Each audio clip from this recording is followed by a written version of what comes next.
Arsenio Manila patrocina Café del Correo.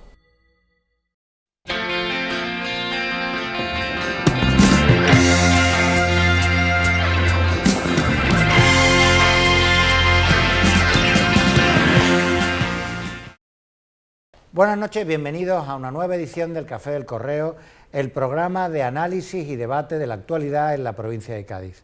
Están hoy con nosotros José Antonio Aldaiturriaga, Enrique Montiel, Julio Malo de Molina y Diego Boza. A ellos les queremos plantear como primer elemento de debate la corrupción.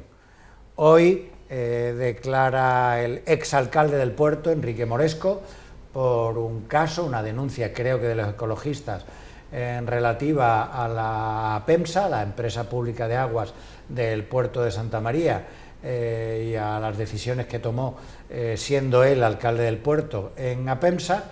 Ha sido imputado en una segunda ocasión a cuenta de la permisividad en la construcción de viviendas ilegales en el puerto de Santa María. De manera paralela, hoy mismo, por orden de la juez Alaya, la Guardia Civil ha procedido al registro e incautación de documentos en la Diputación de Sevilla y el Ayuntamiento de Algeciras, parece ser en una nueva fase de lo que la Guardia Civil vino a denominar la Operación Madeja. Es decir, parece que no hay día que no nos levantemos con una nueva actuación judicial, policial, en materia de corrupción. ¿Qué opináis? ¿Quién se arranca? ¿Aldai? No sé por qué. No, pues mira para allá. Pues otro. Enrique, habla tú. No. Sí, yo. Venga, No. No, lo que pasa es que esto ya termina siendo un poco el pan nuestro de cada día, desgraciadamente, ¿no? Hoy día, pues, abrir un periódico es encontrarse todos los casos de golpe. Pues ya te digo, el otro día salió una página en el Mundo en el que el mes de octubre ha sido un escándalo por día, ¿no? A cuál más grave, ¿no? ¿Eso qué es? Como ciudadano hay que plantearse, ¿eso es bueno o eso es malo? Pues yo prefiero que salgan los casos de corrupción a que durante tantos años hayamos tenido una especie de venda entre todos, nos meteremos todos, en el que pues prácticamente el que no hacía este tipo de cuestiones o era tonto o no, o prácticamente no participaba en lo que era, desgraciadamente, o mal entendida la política, ¿no? Yo creo que hay que depurar, yo creo que hay que actuar, y la justicia, gracias a Dios, está empezando a actuar de forma eficaz en todos estos procesos, que también, es cierto, se están alargando excesivamente. Una instrucción no puede tardar 3, 4, 5 años, porque lo que crea eso es un clima de que el mismo proceso se autoalimenta, y parece que esto es una auténtica, y son al fin y al cabo 4 o 5 grandes macroprocesos que durante 3, 4, 5 años pues están siendo permanentemente objeto de los medios de comunicación, que evidentemente también es su obligación, pero que genera el clima de que en España hay una corrupción institucionalizada, como si fuera esto, pues otros países, no vamos a nombrar por aquello de que nos ven por internet y nos pueden echar una bronca, pero que sí es cierto que la acumulación de estos grandes casos evidentemente están dando un clima y una falta, un desapego entre los ciudadanos y la política que sin duda alguna es muy perjudicial. Pero dicho esto y termino, fíjate que iba a terminar rápido. Pues no me va a cortar, digamos, la tradición. Dicho esto, yo creo que estos casos de corrupción tienen que salir lo antes posible, tienen que cumplir absolutamente su función de depurar lo que es la política en mayúscula de las miserias que hay en estos momentos, pues estamos viendo, y creo que también hay que pedir a los jueces una mayor agilidad para que estos procesos, que la gran mayoría todavía no está ni siquiera en la testifical, están en la instrucción, y llevamos tantísimos años con algunos procesos que nos parece que evidentemente el clima pues se engrandece, y yo entiendo que los ciudadanos pues estén desanimados. Sí, por lo estoy yo, perdón. Yo quisiera empezar por donde empezó José Antonio, que dijo, desgraciadamente es el pan nuestro de cada día no son los juicios. El pan nuestro de cada día era la corrupción, claro, lo que estaba que ha traído como consecuencia estos juicios. Ahora, a mí me gusta siempre extraer las lecciones de la vida, ¿no? Pues en el caso del puerto de Santa María, ¿de dónde viene este señor? De Independientes. El alcalde, el jefe de este señor está inhabilitado varias veces y el balance de los años de Independientes, entre comillas, en las instituciones públicas, qué casualidad, da un alto porcentaje la actuación que se está juzgando no se hizo bajo las siglas independientes. No he dicho eso. Bueno, pero he dicho que este señor era una figura muy importante en el gobierno tal y que luego hizo un trasvase, y el Partido Popular lo admitió, incluso lo puso de tal. Lo puso cabeza de lista, como hizo con otro en la línea. Arrepentidos deben estar los del PP, y bastante, de haber puesto a un señor que, fíjate... Sin embargo, le han dado un cargo... vamos a ver cuándo se lo quitan. Vamos a ver, pero vamos, déjame desarrollando en Diputación una doble vara de medir, pero déjame cuando le imputan déjame que termine lo cesan y otros pero por favor, termina el argumento. El pan nuestro de cada día no son las actuaciones judiciales, sino lo que da lugar a las actuaciones judiciales.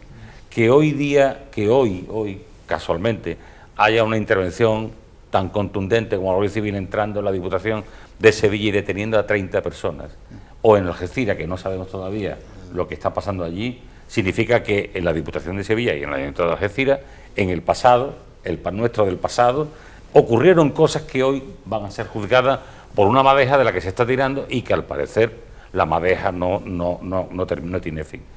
Esto, francamente, es una desgracia, es una verdadera desgracia. Yo no me satisface para nada, que esto ocurra, para nada, no me satisface para nada. Me parece que es una vergüenza, que avergüenza nuestra democracia y que nos deja en un lugar pésimo en medio de tantas tribulaciones, de tantos problemas, de tanto paro, de tantas familias que tienen los hijos sin esperanza, en medio de tanta desesperación, en un cuadro como el que se está viviendo, aparte de otros temas, que esté esta gota malaya del pan nuestro del pasado, que fue la corrupción. Eso es lo que... Julio. Bueno, yo quería decir dos cosas fundamentalmente. Primero, que la corrupción es estructural, es decir, no es episódica, como ocurre en otros países democráticos.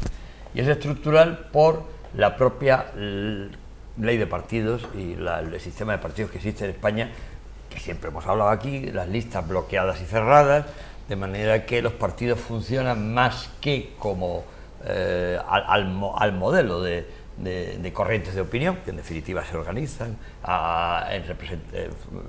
en base a unas ideologías y a una representatividad de unos determinados grupos, pues realmente son como sindicatos al modelo americano, es decir, son grupos de presión.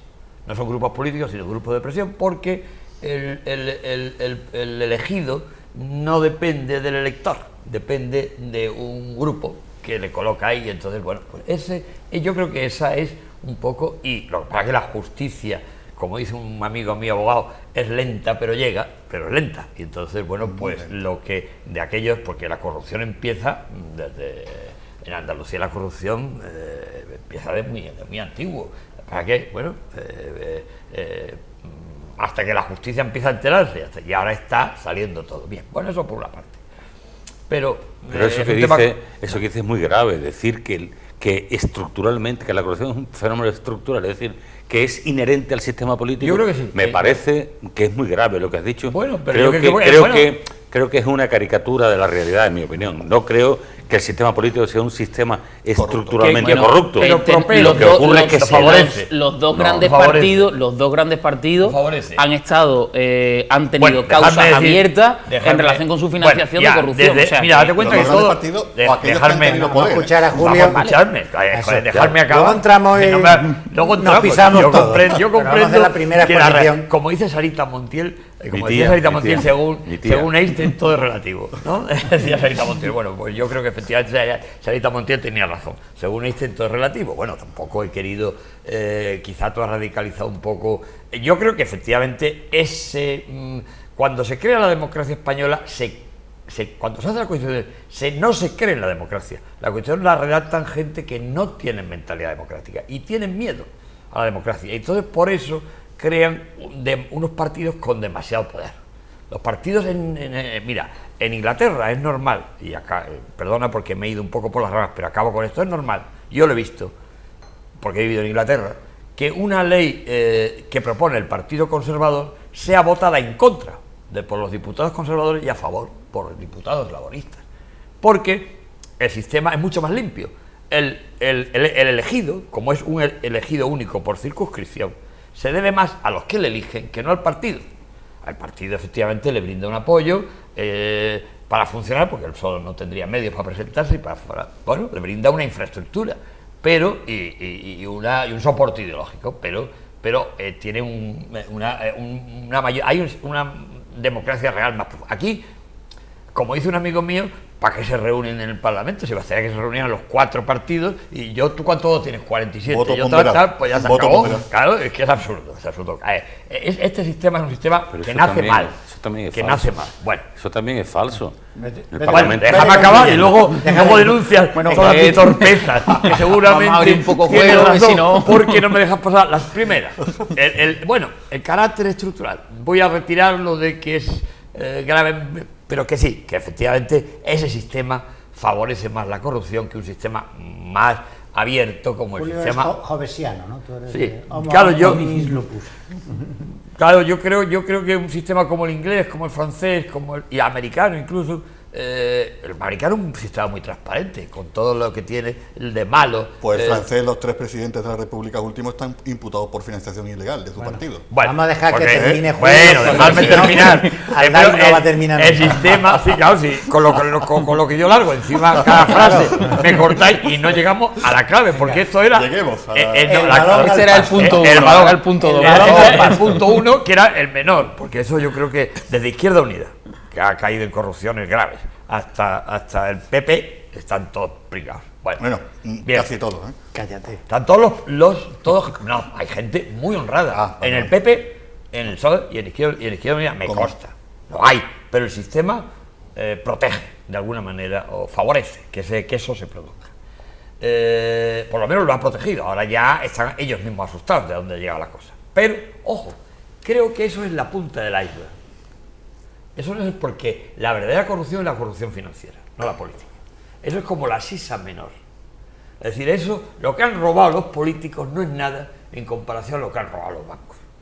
Esa es la historia. Por eso se potencia las cajas de ahorro. Eres un plomo, Bueno, Aldai. déjame, Perdona que te diga. o me dejáis acabar o no sigo. Acabar. Es que si no, no puede uno argumentar, porque hay que llegar hasta el final. Me levanté y lo voy a estrangular, Aldai. Yo estoy callado. Bueno, Por eso me pongo yo en esta esquina. Yo digo, protegerme. digo en la punta del iceberg porque lo que se han llevado, ¿qué se han llevado los políticos? Cuantifícalo. ¿Qué se han llevado los bancos?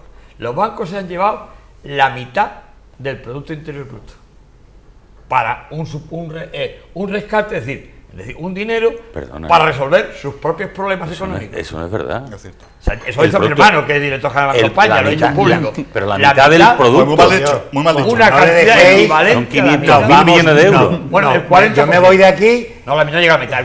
Lo ha dicho mi hermano. Y no los bancos, las cajas de Y mi ahorro. hermano es director general, el tercero en el organigrama del Banco de España. Pues- lo he dicho en público en una conferencia en Cádiz. Pues lo siento. El 40% va en el sistema. El 40%, Las el cajas. equivalente al 40% del Las Producto Interior. cajas de Bueno, ahorro. las cajas que ahora son bancos. No somos lo mismo. Bueno, por favor. Entonces, eso, para mí eso me parece la corrupción que no se ha correspondido, como en otros países de Europa ha ocurrido, con una quita de la deuda de las familias y de las empresas y de las personas. Que por lo menos en otros países dice, bueno, hay que salvar al sistema financiero. Mi hermano dice una cosa, cuando yo le achacaba esto, y me decía, el problema, Julio, es que el dinero es mentira, no existe. El dinero es un apunte contable. Pero es lo que hace que la sociedad funcione. Tú tienes 10.000 euros o 10 millones de euros en el banco tal. No tienes nada, tienes un apunte contable. En el momento, si los bancos cierran, realmente pues el dinero, como no existe, se diluye. Bueno, en definitiva, es un tema gordo, pero yo creo que el gran problema no es el dinero que han robado los políticos. Si tú concluyes lo que se han llevado los políticos, si tú sumas, y no tengo los datos, pero eso no lo digo yo, me lo han contado, si tú sumas lo que se han llevado los políticos de forma irregular y sumas lo que se han llevado los bancos de una forma admitida por todos, efectivamente, pero que es cuestionable, sobre todo en el caso español, que no se ha correspondido con una quita de la deuda. Julio, estamos hablando de cosas de verdad. No acabes. Bueno, acabo. Ya está, pero simplemente digo que no es nada lo que han robado los políticos. Bueno, ¿Dónde está el balón? ¿Dónde está el balón? Tú dices el balón al suelo, vamos a ver dónde está el balón. Vamos a encontrar el balón dentro del campo. Vamos a ver. Creo que lo primero es, habría que diferenciar algunas cuestiones. Estamos hablando de corrupción en el sentido de llevarse, y creo que en el caso, es muy conocido el caso de la exalcaldesa de Jerez, que ya ha dicho, yo no me he llevado nada. Es que no debemos confundir, corrupción va más allá. Estamos viendo que, por una parte, hay una serie de redes organizadas alrededor de partidos políticos en los que participan miembros de partidos políticos. Ocurre en Andalucía con los ERE, la Gürtel, el caso Pretoria, Pretoria en Madrid, etcétera, Púnica, perdón, el caso Púnica en Madrid, que relacionados con las estructuras territoriales de los partidos políticos han ido enriqueciéndose más con las territoriales que con las generales, salvo el caso Gürtel. Ahí sí tendríamos una corrupción clásica, pero también tenemos el otro problema, que es ignorar los procedimientos establecidos, ignorar las normas que nos hemos dado todos. Y aquí tenemos el caso de Moresco en dos situaciones, por permitir viviendas ilegales, tenemos el caso de Pilar Sánchez por gastar un dinero que está destinado para una cosa en otra, y tenemos una situación en la que el poder político ignora sus propias normas, con lo cual genera una situación en la que el mensaje a la población es ese, el mensaje es que las normas no importan. Ahí tenemos que hacer un análisis de conciencia de la ciudadanía. Según los datos de Transparencia Internacional, una ONG que se dedica a estas cosas, cuando aquí estaba la corrupción desarrollándose, como decía Enrique, el año 2008 España estaba entre los 20 primeros países en cuanto a menor percepción de corrupción. En el índice de percepción de corrupción, los españoles no veíamos la corrupción. Ahora hemos bajado al 40 y tanto. Y sin embargo, Marks & Spencer, por ejemplo, una cadena inglesa, se fue hace ya muchos años de España, y a mí me contaron directivos de la compañía que se habían ido porque lo que había que pagar aquí en mordidas era desmesurado y salía de sus cálculos. Sin embargo, también hablando de mordidas precisamente, en las mismas encuestas se habla que los españoles, solo un 1% de los españoles afirma haber tenido que pagar mordidas, con lo cual no estamos hablando de una corrupción de funcionarios, sino de una corrupción de estructuras políticas. Y ahí tenemos el problema. Pero no solo entonces, porque también podríamos decir, bueno, eso es una época pasada y ahora estamos regenerando la democracia, ¿no?, que dice el presidente cuando habla. Sin embargo, vemos que precisamente en toda la situación de recortes ha habido gente que ha aprovechado los recortes en plena crisis para seguir aprovechándose de esa situación, para seguir ganando dinero de forma espuria, como en esta operación Púnica. Por lo tanto, tenemos una situación que quizás si no tuviéramos la crisis, si no tuviéramos el trasfondo del que hablaba Enrique, habría pasado, porque lo que ha puesto de relieve es que la gente está pasándolo muy mal, y ante eso llega el rechazo a eso que antes estaba visto como algo normal o relativamente normal, y ahí es donde entramos en el problema. ¿Por qué veíamos eso normal? Porque la prosperidad en el 2007, de los alcaldes imputados que se presentan, el 70 y tantos % vuelve a repetir mayoría. Eso es una crítica que va más allá del propio sistema, sino que se dirige a los ciudadanos.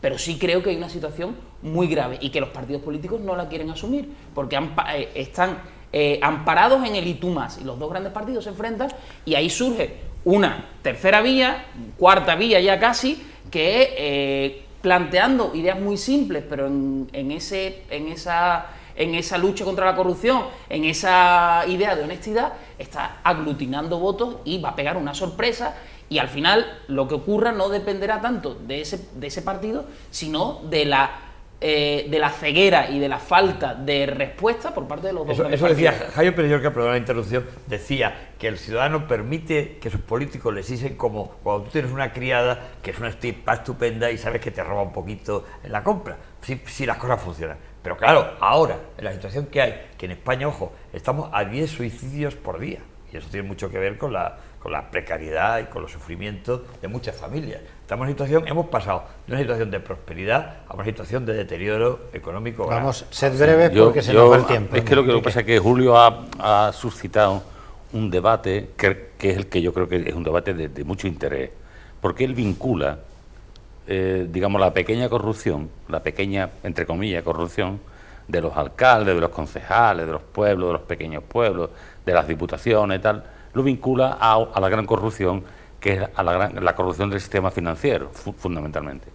Pero, por ejemplo, no has recordado, cuando hablabas de esto, de los grandes escándalos financieros que ha tenido lugar en Nueva York, con los bancos la subprime que han quebrado, y cuánto dinero ha dado el Tesoro norteamericano a esos bancos.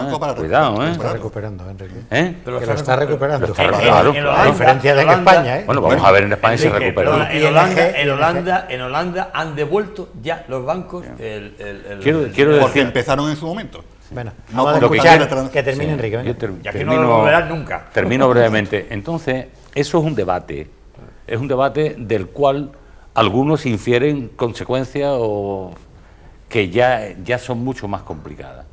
Como quiera que el sistema de corrupción menor está vinculado al sistema de corrupción mayor, la democracia es inexistente y los ciudadanos todos estamos a merced de una plutocracia o de una plutocracia financiera, económica, que realmente tiene como criada a los políticos y tal. Eso lo utiliza gente de dos tipos y es muy complicado y muy peligroso.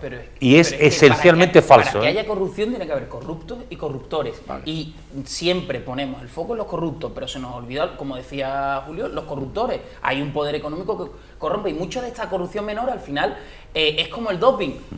Lo que sale al ciclista que lo pillan siempre por una cosa que no mejora el rendimiento. Tú sabes, Diego, que escuché ayer una frase genial que dice: si se levantara un muro entre Cataluña y España, lo construiría una empresa de Florentino Pérez. Pero en ese sentido, lo que sale porque se realiza una contratación. Y Pujol se llevaría la comisión. El 5% para los nenes. Para los nenes. Se realiza una contratación sin seguir el procedimiento. No se demuestra que nadie se la haya llevado, pero ahí evidentemente hay una sospecha, hay una presunción, igual que ocurre en el doping, de que lo que se está ocultando es otra cosa. Si no, ¿por qué? Y ahí es donde tenemos que ir a los corruptores. Bueno. Yo conozco casos graves de corrupción que no salieron, que en Andalucía, casos muy graves, en 1980 y tantos, en los años previos a la Expo. Yo te puedo contar una anécdota que a Fernando le va a gustar seguro, que yo la viví en persona. Yo estaba trabajando en el año 1988 en la Expo 92 en Sevilla, y entonces contrata Jacinto Pellón, la sociedad estatal Expo 92 contrata a una agencia de publicidad que se llama Barson y Masterer, norteamericano. Viene como uno de los jefes un americano llamado Fisher, y entonces recuerdo que en una reunión alguien plantea el problema de que cierta prensa de Sevilla, sobre todo, había pasado las líneas en cuanto a la crítica de un proyecto de Estado, etcétera. Entonces Chris Fisher, el americano, se echó la mano al bolsillo, sacó un monedero y dijo: no problem. Y se calla. No problem. Es decir, que ya venían dispuestos a comprar lo que fuera. Entonces, quiero decir que estas cosas son exportadas, importadas, creadas, o son estructuras mundiales. Son mundiales. Yo si quieres te puedo contar una anécdota no real problem, que viví en primera, vamos, que lo vi. He dado hasta nombres y apellidos. Tenemos que terminar este primer bloque. Ya vamos a pasar de tema en el segundo bloque, así que... Que ha metido un bloque. Claro, Dios mediante, vamos a hablar del oratorio y si nos da tiempo hablaremos también de Cataluña. Volvemos en un momento.